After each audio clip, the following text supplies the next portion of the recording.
let's start with having y'all introduce yourselves. That makes sense. That tracks. My name is AJ McCreary. I am one of the co-founders and executive director of Equitable Giving Circle. I'm from Portland. I'm a mom. My son is the amazing Sean Hobbs Waters. I'm super proud of him. That's me. I'm an artist too. Hey, y'all. It's nice to see you again. Joy Alise, pronouns are she, they. I work as the president and executive director of Imagine Black and Imagine Black Futures. What do I like to do for fun? I know, what's the icebreaker? I don't have any children, but I do have an amazing dog named Trudy. Shout out to Trudy, who's at home and probably freaking out. I'll pass it to Bruce. Yeah. Good morning, everyone. My name is Bruce Poinsette. I'm the executive director of Respond to Racism in Lake Oswego and a writer by trade. Oh. There's always a reaction on that one. But yeah, my background is as a writer, semi-retired journalist.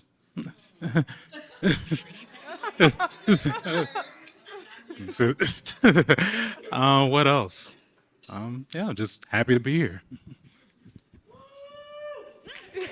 Yes, give it up for our panelists. And so today we're gonna be talking about creating safety that's rooted in justice and care and community leadership, which is what all three of these incredible folks do in their day-to-day lives.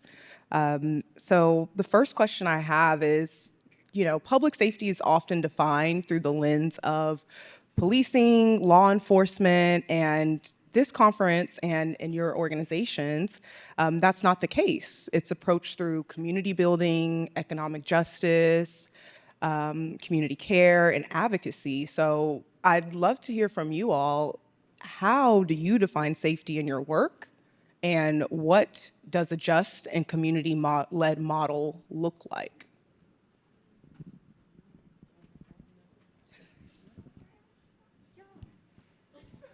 They're acting shy. They have so much to say. Can you say the question for me one more time to make sure? Keep me honest.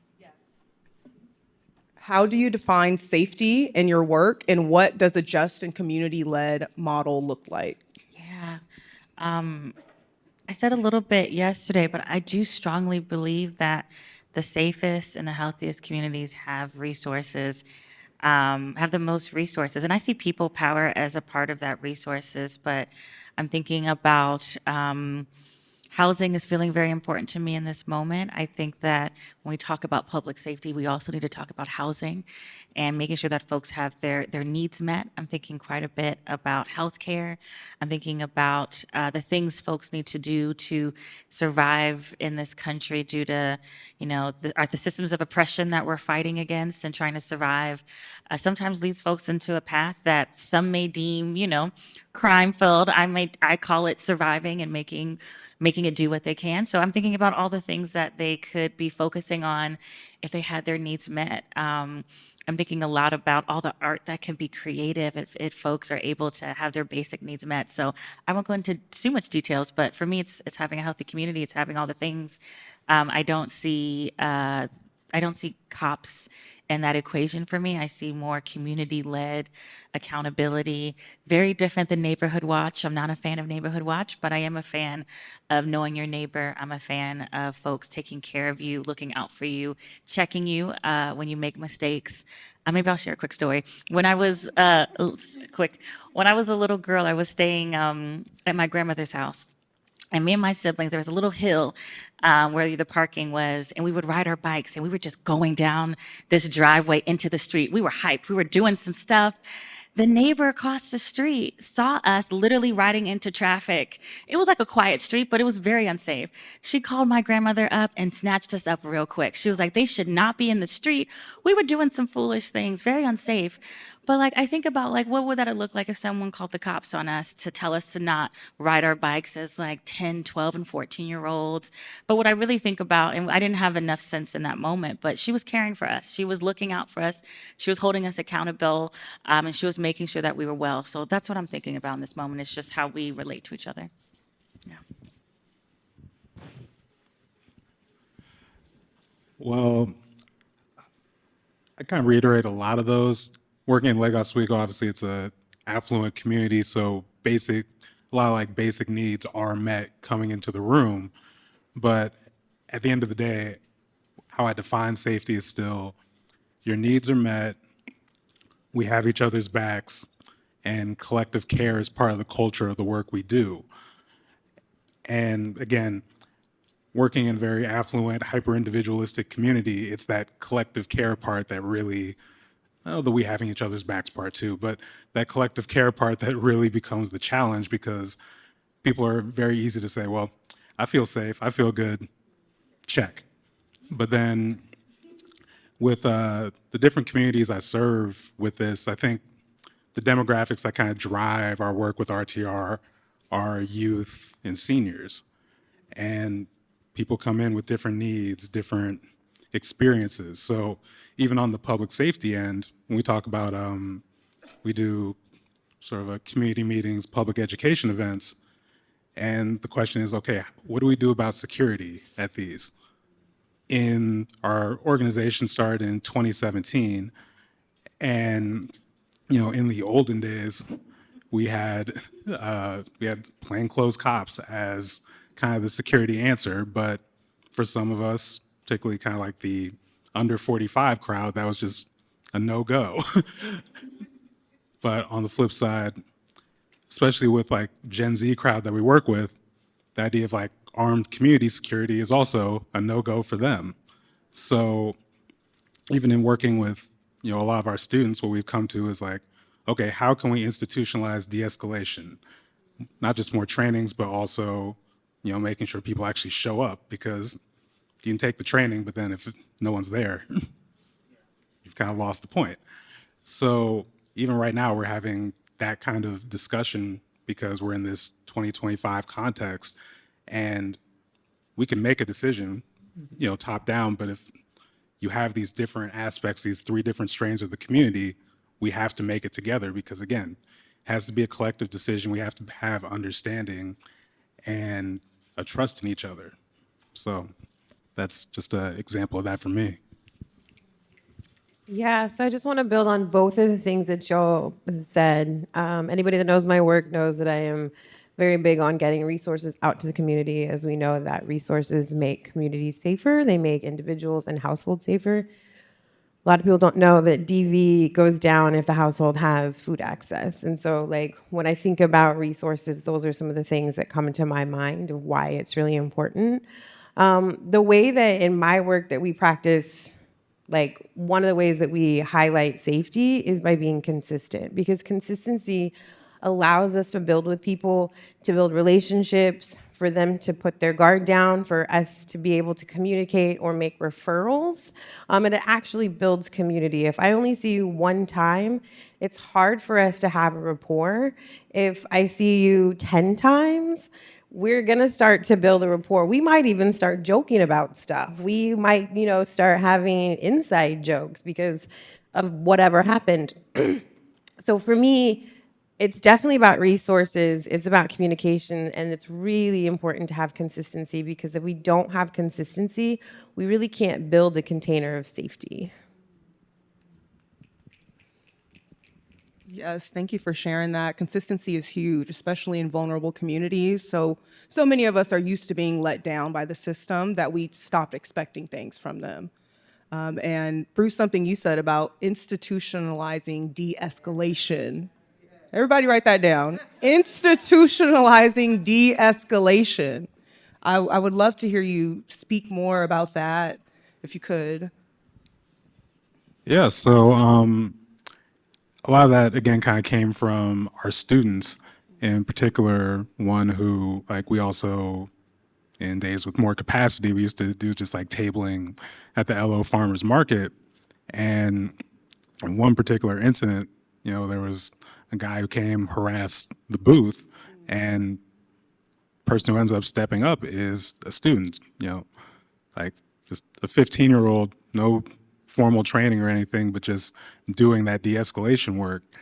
And just from some other things that have happened, some other stuff that's occurred over the years, we've said, okay, let's actually get these trainings together. Let's find people who do this work who can do it from, a culturally responsive, relevant, empowered lens.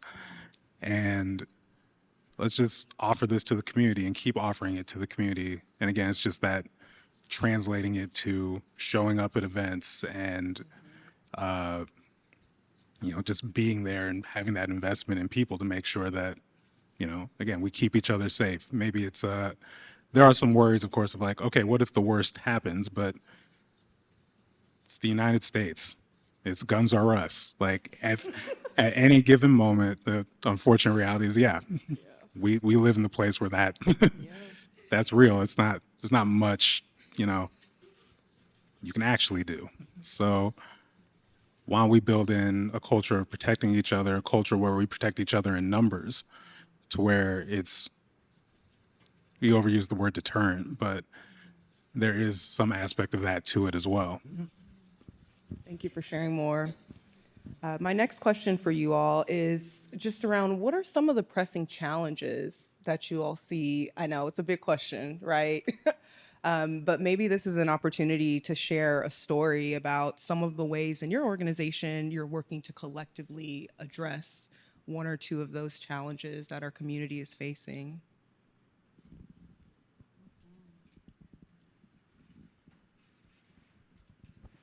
So resources comes to mind immediately. It is a big challenge. There's a lack of resources both in our most vulnerable community members.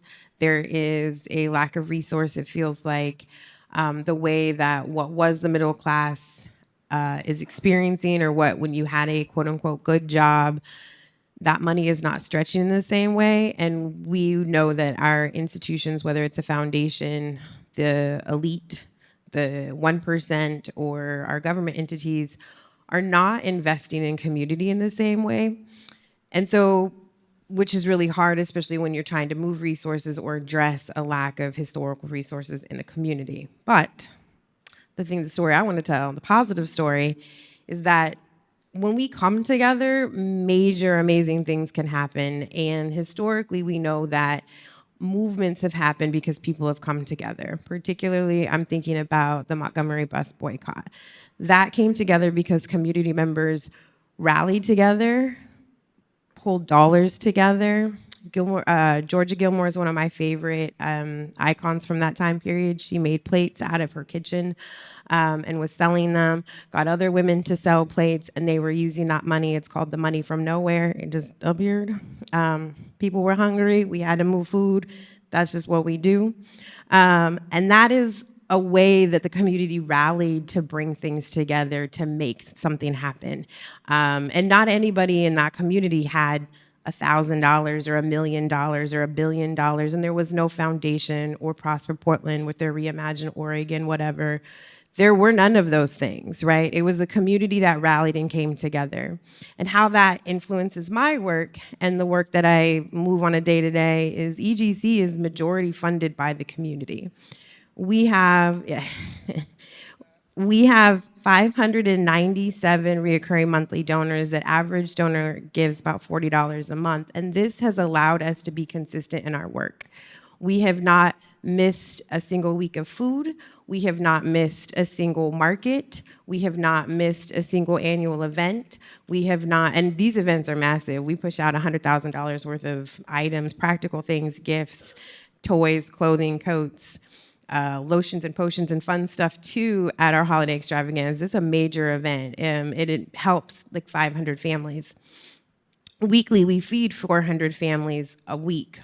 That's about 2,000 Black and brown individuals. And it's powered by the community. The 597 individuals that rally and send their money in every single month are the reason why we've not missed a market, that we've not missed a delivery box, that I've never missed payroll for my 5 team members. That's huge. If you are an ED, you are a business owner, you know how stressful and ridiculous that is and terrible it is. I have been stressed. I haven't missed a payment. And it's because of those 597 individuals that go into their pocket every single month to make sure that a community member that they do not know, that they do not see, is fed. I feel supported by those community members, and many of them I don't actually know. Sometimes I run into them, but that's the power of community and collective resource. And it is historically, as a historian, I could give you 100 different stories of where this is in history and where we can gather this momentum, this importance, this legacy, and I get to move it every single day. And so for me, when I think about resources, I really want us to all stretch our imagination, lean back into history, and be better about sharing our resources, because not only do we know that it has done amazing things in the past, but it's doing amazing things today.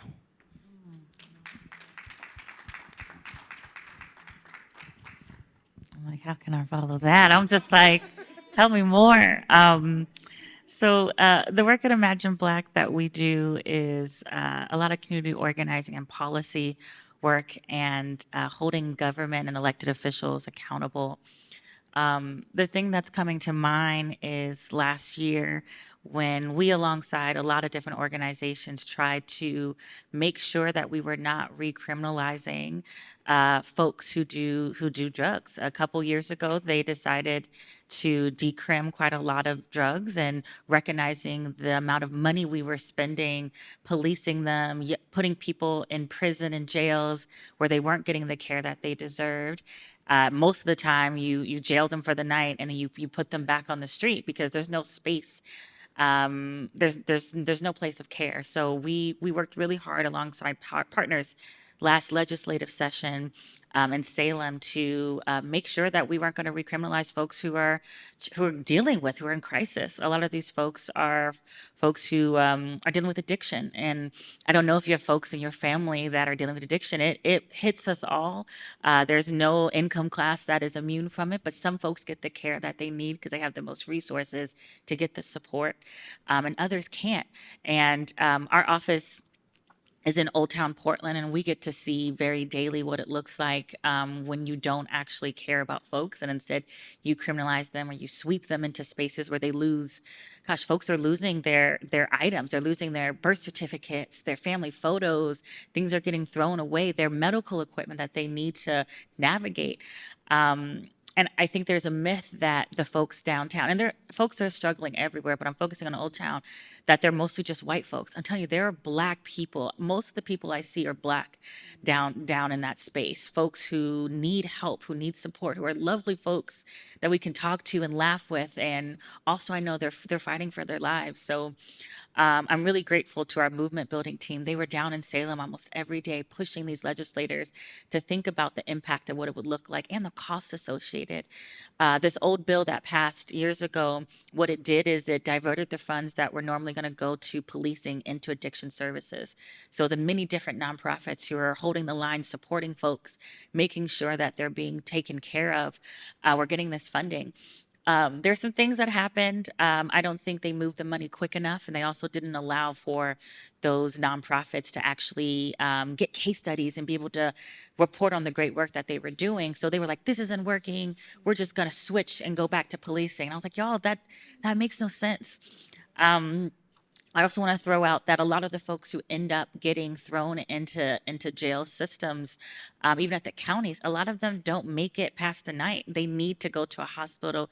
They need someone to support. I've seen so many videos of police cameras where folks walk into a hospital and the hospitals don't want them.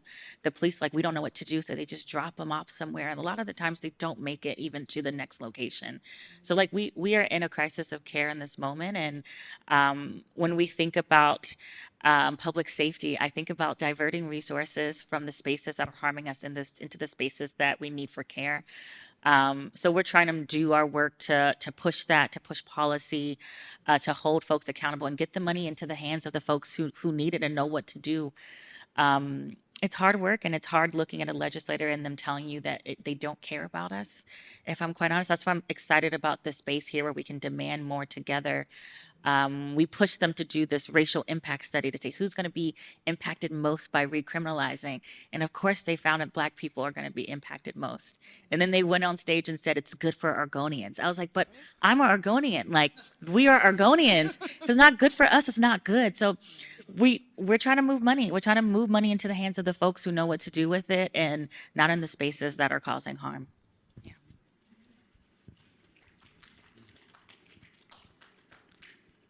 So for this, I kind of want to focus on something AJ you talked about earlier as far as like consistency and really presence. So working in journalism, one of the things I picked up on early is, oh, here's the public relations officer, the Portland PD.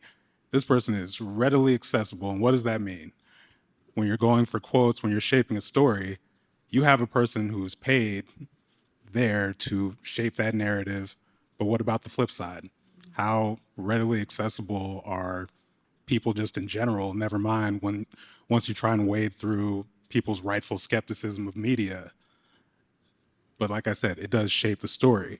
So in this in this setting, I think about it as in terms of the increasingly normalized police presence as basically the answer to any issue facing Black and brown people, and the omnipresence of propaganda. On the first part, especially, I shouldn't say especially in Lake Oswego, but just using our context, I noticed that no matter what the issue is, like if we can put police on this problem, we will. So in the schools, you have you have their bias reporting system, which basically functions as filing a police report. And while, yeah, constant microaggressions, often overt racism, does very much affect students' ability to learn and succeed, it's not something you generally like, I'm going to file a police report on this. Like, I went through a lot in Lake Oswego. I had a lot of horrible things, but at no point would I have thought, I'm calling the cops. Yet, that is the solution that's posed. We had a good win this weekend with, or not this weekend, this past week. Some of you may have seen the issue as far as open lake access in Lake Oswego. So, yeah, Clackamas County Circuit Court judge ruled that the lake has to be open, and then the city council this past week voted not to join the lake corporation and appeal that decision and not waste a bunch of money and time. But of course, what comes with that decision that night and the following discussions? Well, now we're just going to have to test out an increased police presence on the lake. And test it out in Lake Oswego means it's probably going to be permanent, but we'll see. But I also look at this as far as I said earlier, the demographics that drive our work are generally youth and seniors. So when we go back to that consistency piece, I was watching a panel with Erica Huggins of the Black Panthers talking about their SAFE program.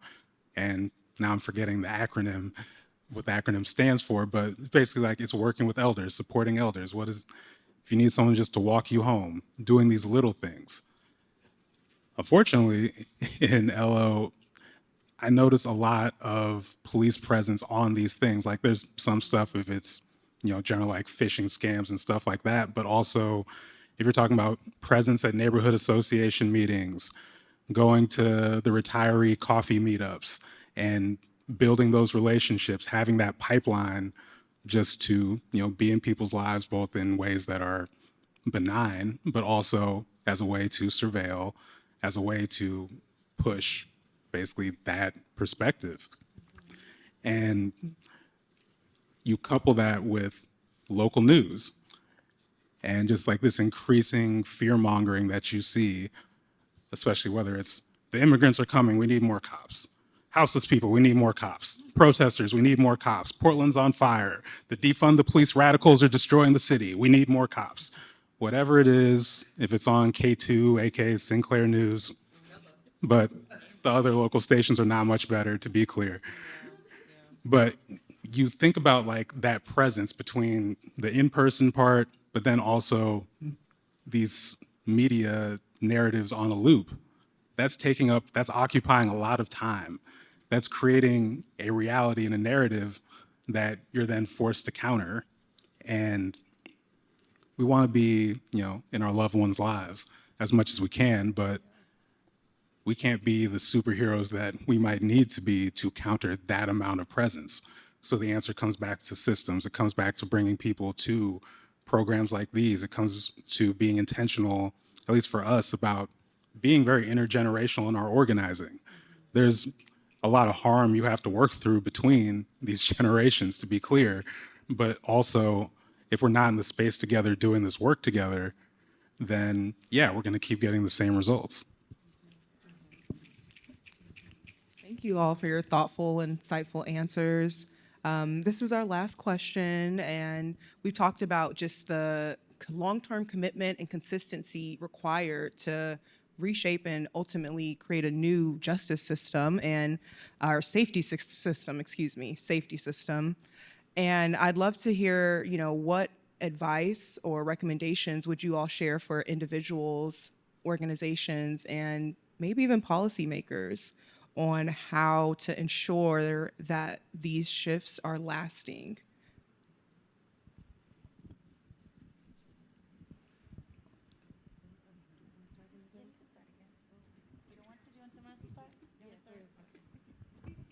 We're being shy again. We're like, who wants to go? Okay, that's legit. Think a little bit more. Advice. I think it's just get ready for the long haul. Like this work is long and we will win. We will take some step backs, but we will win. And the opposition wants us to quit. They want us to quit. They want us to stop doing this, to be stuck in despair, to think that we don't have the power to push things. They are trying so hard to make sure that we are like stuck in this moment of sadness and overwhelmed. And instead, I know we can come together. I keep going back. I was raised in the church choir, choir things. And I think a lot about when you're like holding a long note and there are times where people need to stop and take a breath and like breathe and rest, and then they join back in, and then we're holding this note forever. We're doing our thing. And I feel like that's like organizing work. This is the movement building. There's going to be times where you're going to need to take a pause and breathe and step out and know that your folks got you and that they're holding things down. There's going to be times that they're going to need to take a break and you're going to need to step up. But the key is to not give up. The key is to not quit. Take the time you need to rest, but continue this fight. Again, they want us to fight. So it's plugging into orgs. We have some great, amazing orgs and some great orgs in the room, and finding your home to just plug in is what I would say. My advice is to keep talking about what public safety looks like and not let them push this narrow view of, like Bruce said, this of what safety looks like, to talk to your friends and your family, to push people and not give up. Yeah.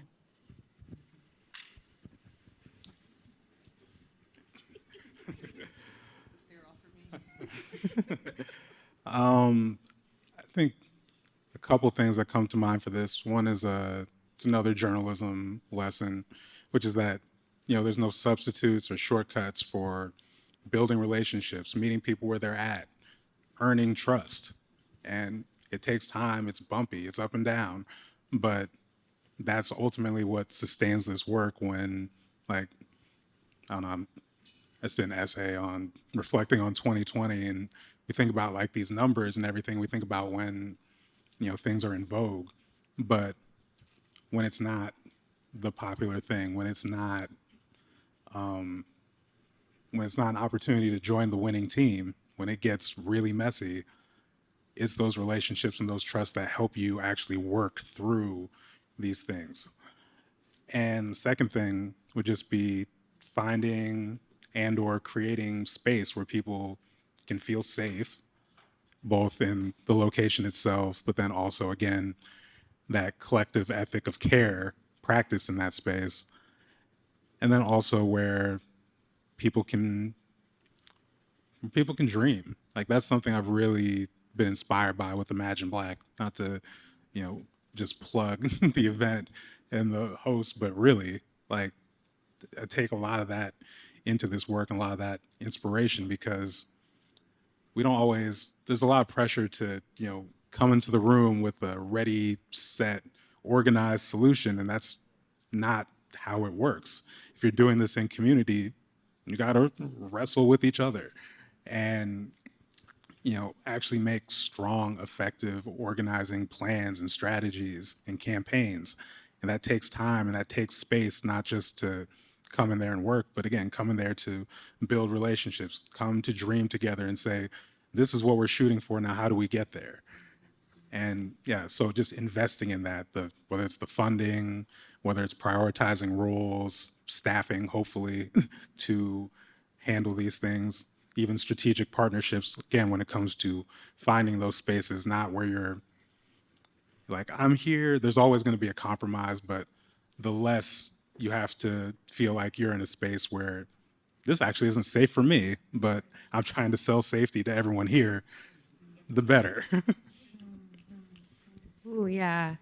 So the things that I would give advice for this moment and to be building and movement work, one is to build this work into your every single day. This isn't just, and you can take a break. You can take a nap. I love a nap. Wednesday afternoon, I'm always napping. But build this work into your every day. You've got to not just breathe it and live it, but it has to be a part of you. You have to be very committed. And it should be something that comes up in all the spaces that you're not afraid to talk about, that you're not to bring up. But you should be talking about liberation. You should be talking about freedom. You should be talking about safety. You should be talking about sharing resources. This should just be second nature. And if you need help getting there, holler at the many books, podcasts, documentaries, spaces like ours that you can be in community and converse. So this becomes a regular practice. And it's not just something that you pick up when we come to a beautiful event like this, or when we're at, the Thursday meeting or whatever it is, but it's just every day, all the time. And then nobody's surprised by it. Because when we are also doing this work in numbers, that is also creating safety. I know I'm safer by the community that I'm in because they're also having these same conversations. And I can look to them and I'm not out here isolated alone. And then the other thing I would say is sharing resources. And that looks different for everybody, but we all have the capacity and the ability to share. We have a terrible relationship with sharing due to capitalism and colonialization, which we're all impacted by, regardless of how we feel about it or want to push back. But we are conditioned in these systems, and our biological and historical relationship with sharing has been disrupted and warped. And so we've got to lean into sharing. Maybe that's sharing with your neighbor, your friend, your sister that always wants to wear that coat. Give it to her. Let her have it maybe you go with her, but really start I have a cousin that I would be like, we'll go together. But really practice sharing and make that something that you also are talking about and finding different ways. And sharing definitely looks like sharing resources, but it also looks like sharing time. I'm going to put my friend Rachel on blast here, and she's definitely going to get me later, but she shares time and she also shares care with me. She will call me and be like, what are you doing?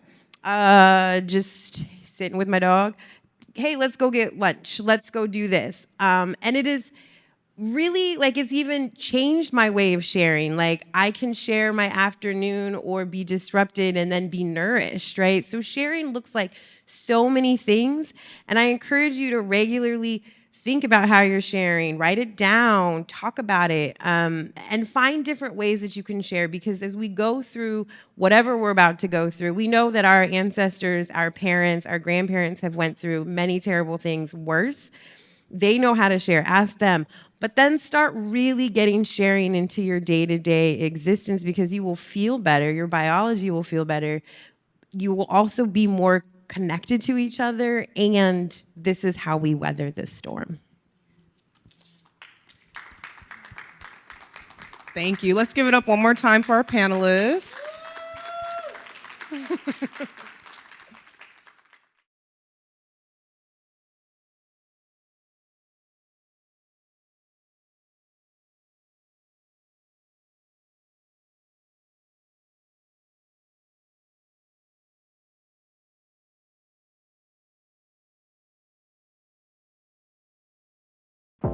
At Imagine Black, we envision living in a city that loves Black people.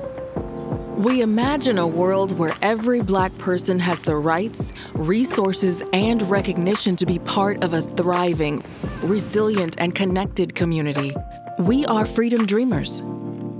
Now is the time to invest in Black liberation and self-determination. Your support is critical to this work. A donation to Imagine Black helps us maintain our capacity to affect change in the Black community. Your contributions can help us build Black voter power, advance the call to reimagine our public safety and criminal justice system, and push for a just transition from an extractive economy to a regenerative economy. We all have a role to play in the movement for Black liberation. Go to imagineblack.org/donate. Please give generously. Together we will turn dreams into reality.